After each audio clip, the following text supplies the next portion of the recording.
Hi అండి, నమస్తే అండి. మనమైతే ఇప్పుడు ఉన్నాం తమిళనాడు బార్డర్.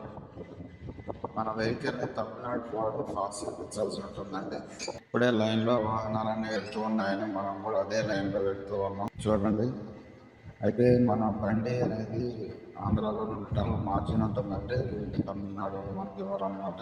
అందుకని మేము ఏంటంటే ఒక ఏజెంట్ ద్వారా బోర్డర్ అనేది పాస్ చేయించుకుంటామండి. అక్కడ బ్యాక్ సైడ్లో నుంచొని ఒక ఆయన వస్తాడు, చేయి చూపిస్తాడు, చూడండి చేయి పెడతాడు ఆయన అనమాట. మన బోర్డర్ని పాస్ చేపిస్తాడండి. మన బండి ఎవరు వెళ్ళిపోదామని చెప్తారు, చూడండి. మనం ఇక్కడ ఆగాల్సిన పని లేదు. అలా ముందుకు వచ్చేస్తే మనం బోర్డర్ పాస్ అయిపోయినట్టే. అతను వాళ్ళు సౌండ్ వచ్చేస్తున్నారు ఎవరు కూడా. కింద వాటర్ పాస్ చేసిన తర్వాత ముందు కూడా పార్కింగ్ అనేది ఇదే విధంగా చాలా పెద్దగా ఉంటుందండి. పార్కింగ్ వాహనాన్ని శుభ్రంగా ఇక్కడ ఆపుకొని మనం నైట్ వస్తే కనుక నైట్ మన జర్నీ అవసరం లేదు అనుకుంటే ఈ వాటర్ అయితే పార్క్ చేసుకొని ప్రశాంతంగా పడుకోవచ్చండి. మనకి ఎటువంటి భయం అనేది ఉండదు. మా డ్రైవర్లు అందరూ చాలా వరకు ఇక్కడే పార్క్ చేసుకొని నైట్ పూట ప్రశాంతంగా పడుకొని మార్నింగ్ లేసి వస్తూ ఉంటారండి. ఎందుకంటే ఇక్కడ నుంచి ఒక 2 అవర్స్ ఉంటుందండి మా జర్నీ.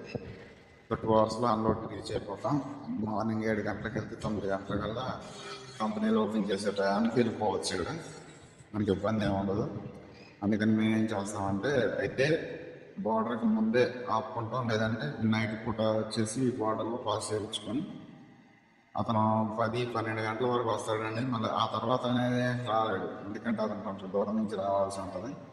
అందుకని మేము ఏంటంటే నైట్ 12 వస్తే పాస్ చేయించుకొని ఇక్కడ పెట్టుకుంటాం.